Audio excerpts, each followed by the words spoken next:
Hey, welcome everybody. It's Saturday, December 2nd. It's my sister's birthday.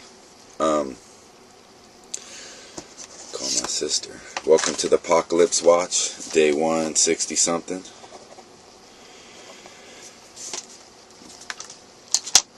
I'd like to say it's business as usual out there, but we've had some things change and it's getting crazy. One of the things we are looking for is from Yeshua himself.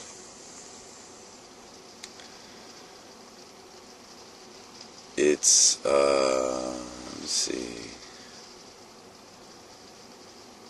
I think Luke 21. Yeah, in the Gospels, there's always a point in Matthew 24, Mark 13, Luke 21, when the disciples say, "Tell us when the sign of your coming is." And although this isn't a sign of his coming, it's a predecessor to the tribulation, okay? The Great Tribulation, okay? And he says, all these things are going to happen. When you see Jerusalem surrounded by armies, then understand that its devastation is approaching. Okay? And that goes to King James, that its desolation thereof is nigh.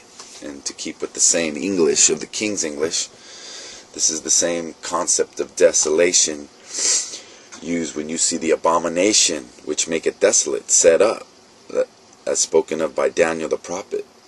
Let whoever readeth understand. So Jerusalem is surrounded by armies.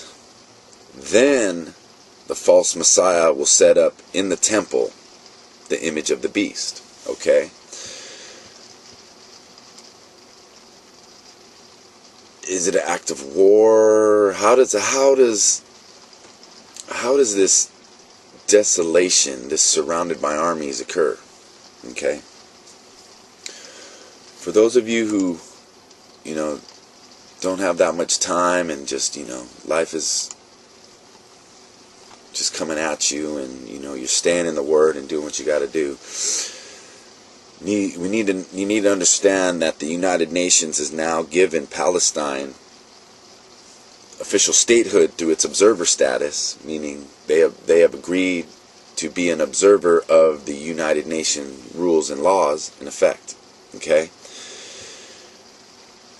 And now, within days, President, or their chairman of the Palestinian Association or Assembly or whatever you want to call it, Mahmoud Abbas, he promised Sunday that the Palestinian statehood flag would fly over Jerusalem, the eternal capital of the state of Palestine.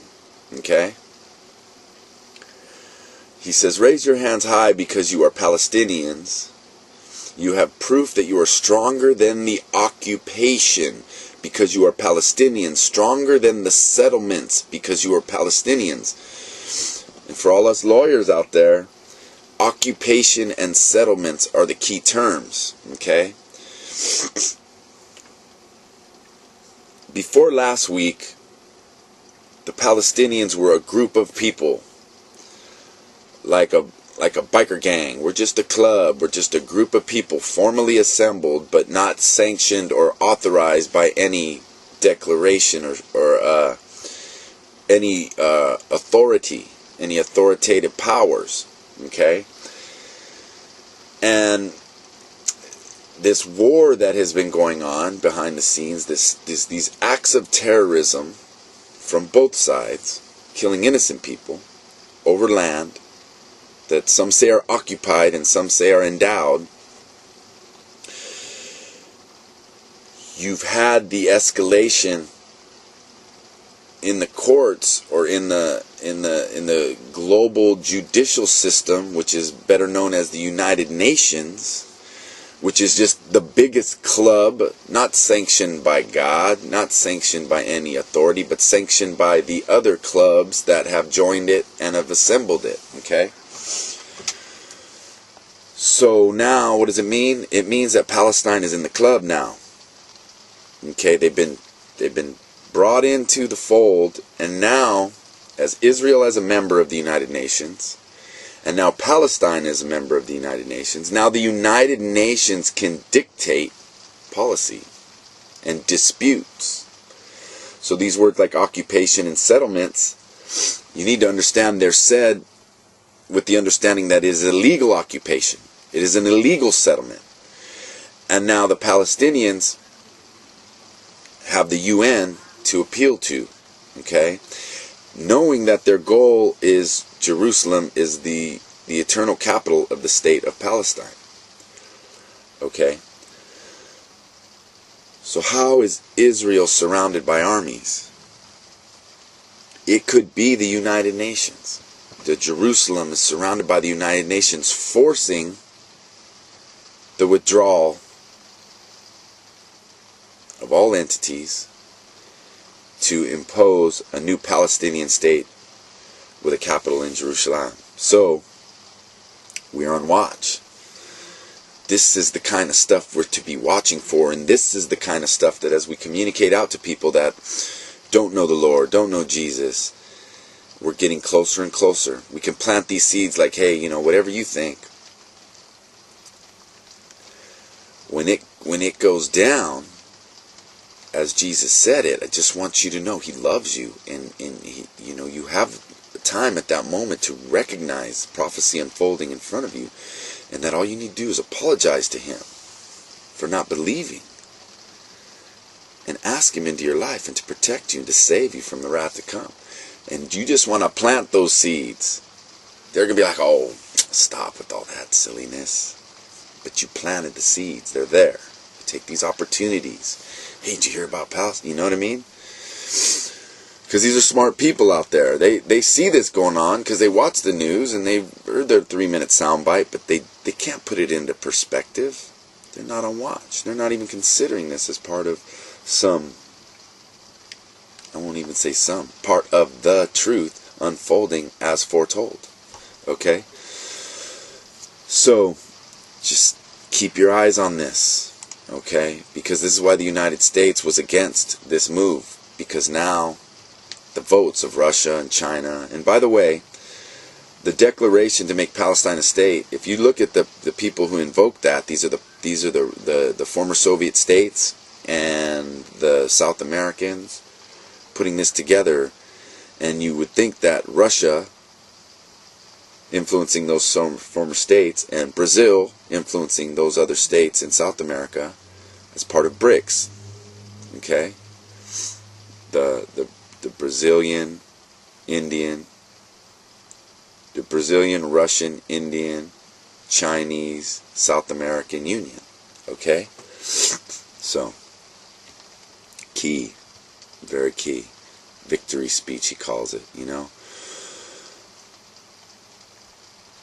He says, we were threatened with punishment and sanctions from various sides, Abbas continued, that's the United States, in a reference to attempts by the United States and Israel to dissuade him from proceeding with the application. And if we had listened to those threats, we wouldn't have gone to the UN. One day a young Palestinian will raise the Palestinian flag over Jerusalem. He vowed, the eternal capital of the state of Palestine.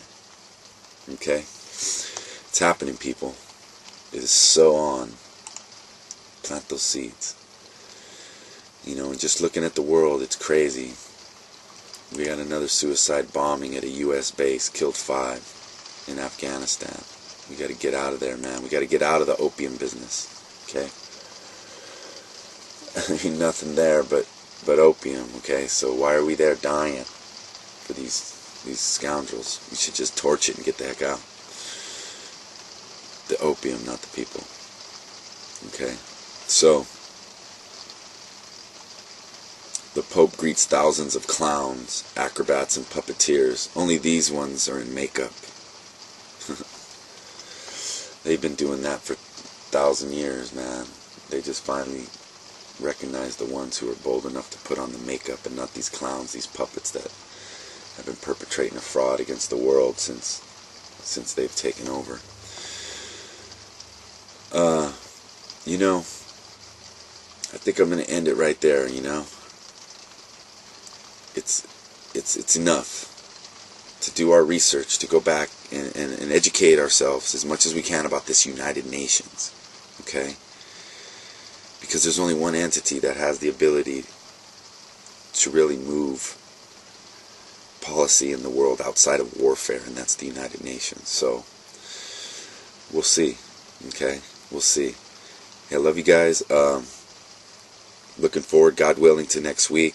I'm going to do a little astrophysics, a little study of the universe, get back to some controversial issues, okay? And you know, Lord willing, we'll let His light shine and let His word shed that light on the truth, as we believe that, you know, things that we're told by atheist scientists. Okay? I love you guys. I pray for you guys. It's raining and cats and dogs and frogs out there, but it's a beautiful day. Another day with God, you know, waiting for God, seeing His will unfold, seeing His prophecy play out right in front of our eyes. Okay? Study up on this. I love you guys. Peace.